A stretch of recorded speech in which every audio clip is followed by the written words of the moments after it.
You ask Tiger to calculate. This deals with finding the midpoint between 2 points. The midpoint between the 2 points is 73.57. Let's solve it step by step. Plot the 2 points and calculate the midpoint using the formula. The coordinates of point 1 are x1 equals 79, y1 equals 50. The coordinates of point 2 are x2 equals 68, y2 equals negative 36. PM represents the midpoint of the 2 points.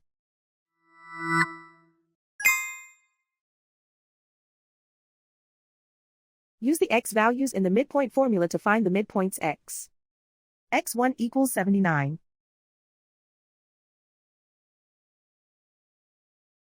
x2 equals 68.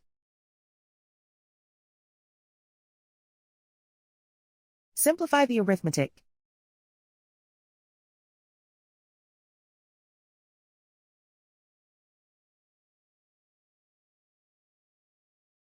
Use the y values in the midpoint formula to find the midpoints y. y1 equals 50.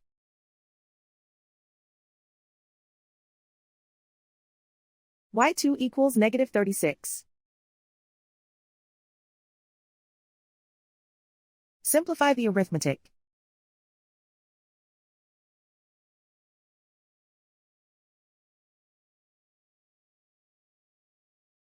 And so, the midpoint is 73.57.